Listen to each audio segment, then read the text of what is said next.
va muxlisalari barchangizni ekran qarshisiga yaxshiroq chiqdi. Bunyodkor o'z maydonidan Nasafga imkoniyatni boy berib qo'ydi. Tahsin 7-raqamda Hoji Akbar Alijonov jarima nishasi tomon uzatma amalga oshirildi. Xavfli vaziyat bo'lishi mumkin edi, ammo yarim himoyachi Paxtakor jamoasi sardori hisoblanadi.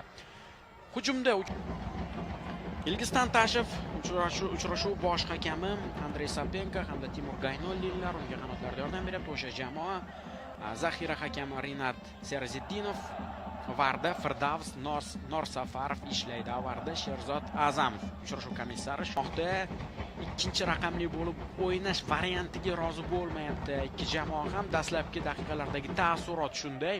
Va manchilar navbatdagi hujumni tashkil etishmoqda. Ichkariga uzatma amalga oshirildi. Paxtakor o'yini ham, Neftchi Buxoro qarama-qarshiligi ham ancha qiziqarli kechdi. Superligamiz darajasi oshishi barchamizni quvontirishi kerak o'zi aslida. Zaid Tahsin oldingi chiziqqa uzatma amalga oshirildi. To'xtatishga majbur bo'ldi. To'p Paxtakorda edi, ularga qaytarildi. Zaid Tahsin iroqlik futbolchi, Iroq terma jamoasi a'zosi. Oldingi chiziqqa uzatma amalga oshirilyapti.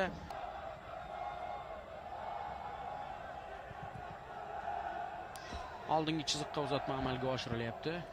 To'p ochildi. Hozir aniqlashtiramiz.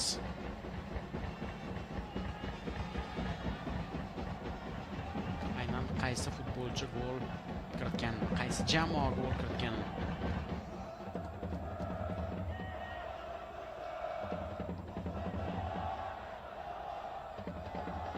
O'ninchi daqiqaga yetib keldik. Bizda 0-0. Zatevning o'ziga to'p qaytarildi. Yaxshi imkoniyatga kelish mumkin. Lokomotivda hozircha ofsayd yo'q. Chap qanot orqali hujum jadvalda ta'qib etyapti 23 ochko bilan. Neftchi bilan farq qisqardi Paxtakor. Sardor Sobirxo'jayev. Ayni damdagi holatga ko'ra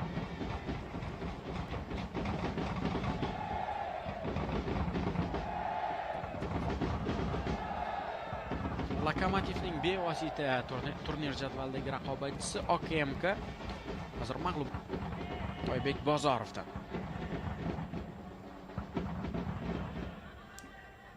Alijonov Quvonchbek Abrayev uni ta'qib etyapti. 7-raqamlar qarama-qarshiligi. Abrayevda sariq kartochka bor. Aynan mana shu ikki futbolchi to'p markazga uzatma.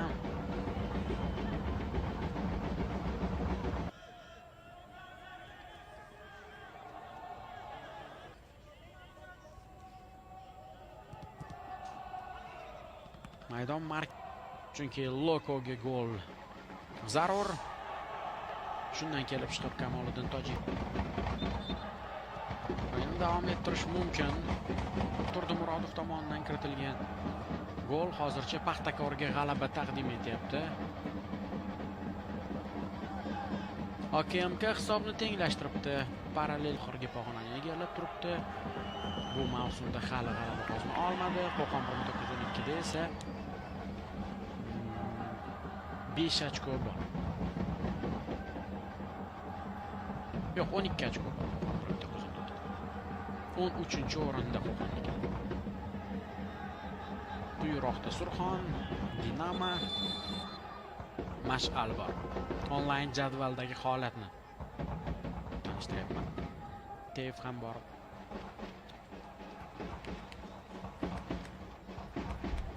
Takroran vaziyatni ko'ramiz.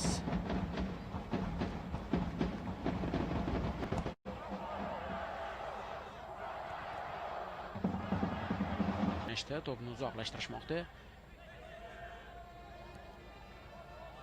Qoidalariga, hakamlik qoidalariga ko'plab o'zgartirishlar kiritildi. Hozir esa yaxshi imkoniyatga kelish mumkin. Lokomotivda chiroyli uzatma amalga oshirilganda, ammo himoyachi zo'r o'ynadi.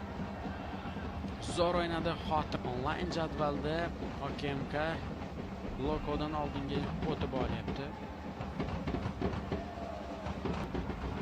Zaid Tahsin, darvozabon Sanjar Quvvatov, Tahsin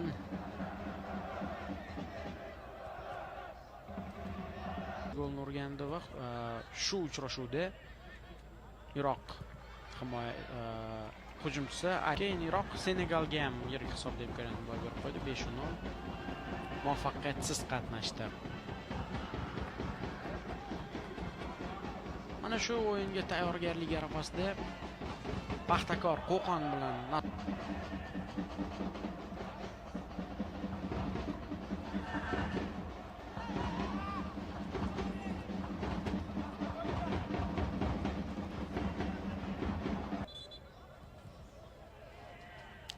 daqiqa.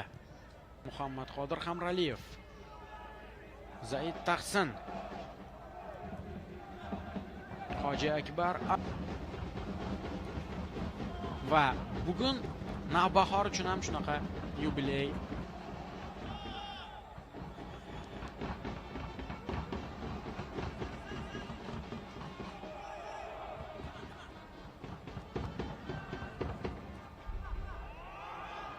Lokomotivda yana bir imkoniyat xatoga yuzaga keldi Paxtakorda yo'llangan.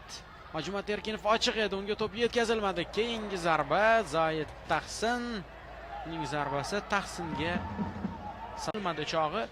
Bir to'la ikki futbolchini maydonga tushiryapti. Va men jamoalar tarkibiga yana bir bor e'tiboring qanot vingeri Oybek Bozorov 77 o'ng qanotda Hojimat Erkinov o'ynaydi 11-raqamda, hujum markazida esa Rustam Turdimurodov o'ynagan 12-turdan o'rin olgan derbida ham ish olib boryapti. Varda Firdavs Norsafarov, avarda Sherzod Azam, Stefan Chinedo har ikki jamoada ham.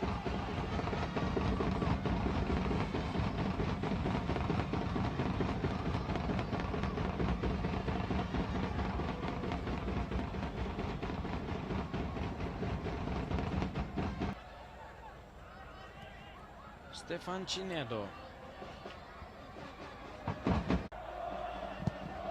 Navbatdagi hujum, yaxshi uzatma, xavfli vaziyat bo'lishi mumkin. Zarba ko'ramizmi? Zaid Tahsin yaxshi o'ynadi. Bu safar Tahsinga sazovor futbolchi, ammo Lokoni bosimi davom etyapti, pressingga davom etmoqda va to'p endi uzoqlashtirildi.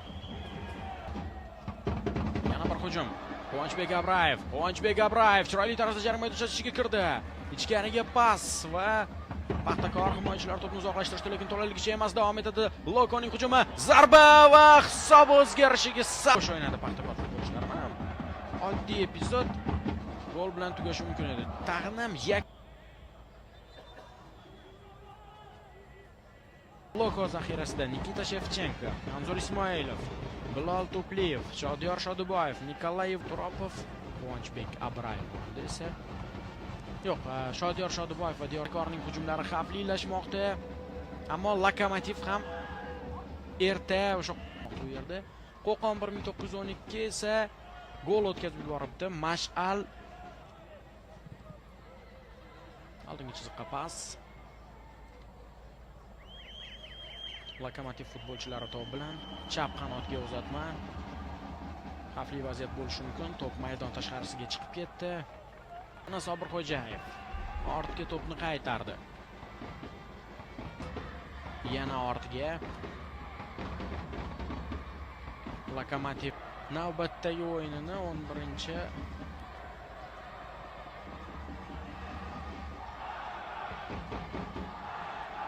avgustda.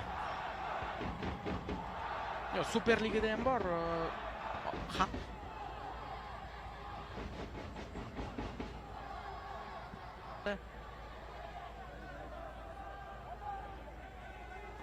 Charchashda futbolchilar ham.